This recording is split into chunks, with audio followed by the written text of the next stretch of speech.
If if you have an open mind and you're not weighed down with a lot of superstition, you may actually enjoy this post. Listen and watch all of it. You'll learn something. We're going to talk about the mystery of the tarot cards, what they are, what they are not. First of all, let's talk about the tarot cards home. This is a box. This is called a tarot tomb. The cards are kept inside the box. Tradition says they're kept there to keep them safe, keep them from being compromised by the world, to also ensure that their spiritual prowess that they're believed to hold will not diminish. Tarot deck tomb. Inside the tomb, inside my tomb, first card you see is the Magician. Tradition says that's the top card you see because when you open up the box, you are opening up the eyes of the Magician. Okay? Now, in this box, in my box, there are 22 cards. These are the major arcana. Supposedly, tradition says that these are the cards of divination. Of all the cards in the deck, these 22 hold the key to divination. In other words, the protocols of second sight, of being a harbinger, being able to fulfill the past, present, and future are intact in these 22 cards. And the cards have a meaning on them, a name on them. Every card does. And tradition says a lot of things. You can't believe how many how-to books have been written about the tarot cards and about the fact that these are spiritual vehicles. And with these cards, you can understand what happened in the past. You can better deal with what's going on in the present, and you will have a clearer handle of what is not yet at hand in the future. Now, there are a number of ways that you can lay these cards out. But my favorite would be the 11-card spread. On a table, you lay out, now this is tradition now, from right to left, anti-clockwise, you lay out 3 cards. Below that, you lay out 3 cards. Below that, you lay out 3 more. Now you've got 9 cards. Now I said this is an 11-card spread, and we'll get to that in a minute. The first set of cards you laid out, that's your future. The middle 3 is the present, and the last 3 you laid out is your past. And by denoting the assortment of cards and the rotation, in other words, which card follows which card, you can, according to tradition, you can deduce the past, present, and future. That's what the devotees of the tarot cards say. They also will tell you that there is mystical power in these cards. There's no more power in these cards than you would find in a deck of ordinary playing cards. These cards are what you believe them to be. That's fact. Here's some more facts that most people don't readily know or understand. Everything that we touch, everything we put our hands upon, we leave our energy signature upon that item. Everything we touch. Is that spiritual? No. It's a physical thing that we do because of who we are. Can we practice that? Can we make it stronger than it is naturally? No. We have no control over it. Just part of who we are as humans.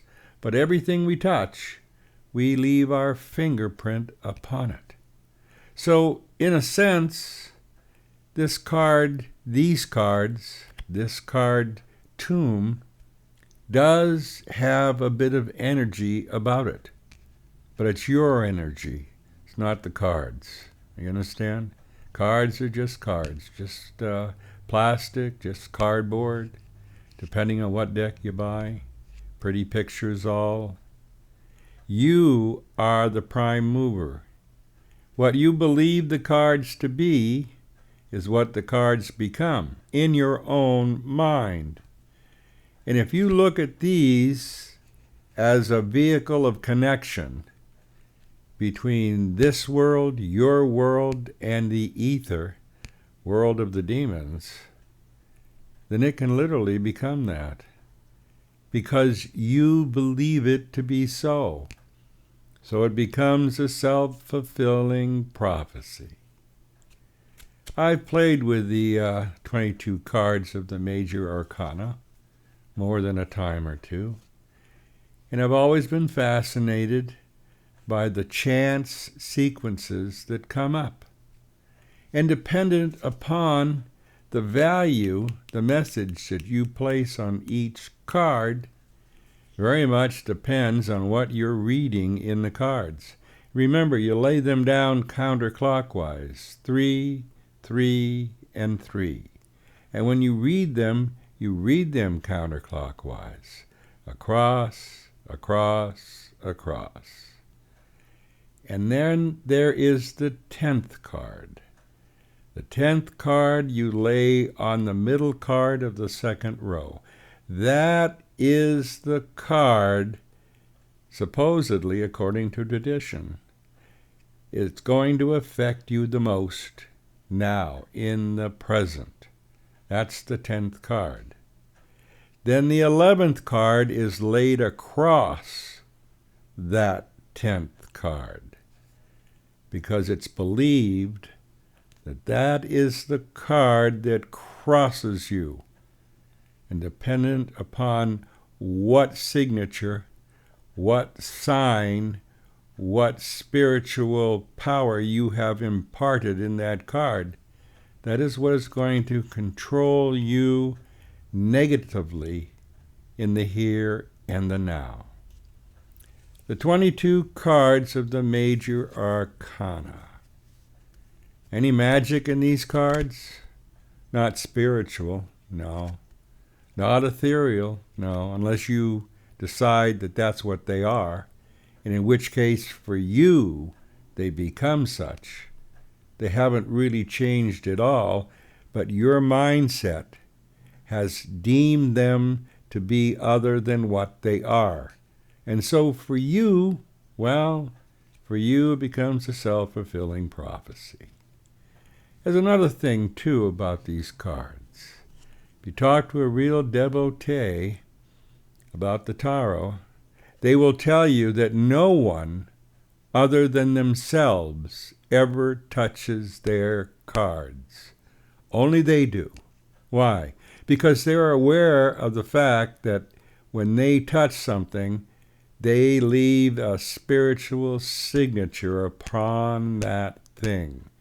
And they don't want anybody else's energy to appear on the thing that they are using in the properties of divination.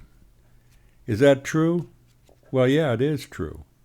Is it spiritual? No, it's just physical. It's what we do. It's who we are. Not because of ourselves, but in spite of ourselves. The 22 cards of the tarot. And of course, when you put the cards away, you put them away with the Magician card facing up. And then you close the tomb.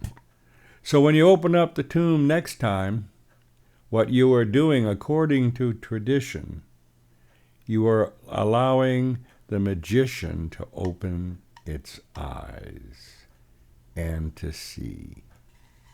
The tarot deck has no more power in it than a regular deck of playing cards. But you can assign energy to the cards. The energy doesn't really transfer to the cards, but psychologically you think it does, and because you believe a thing is something other than what it truly is, that is what that thing becomes, at least for you. Tarot tomb, tarot cards. 22 cards of the major arcana, said to be vehicles, each one of its own, in the realm of divination. While you still can, while there's still time enough left for you to do this, accept and believe that Jesus Christ is your Lord and Savior. Become one of Jesus Christ's own while you still can. And don't put this off, because tomorrow is not guaranteed to anyone. Until next time, this is Stephen. Talk to you when the wind shifts. See ya. Bye.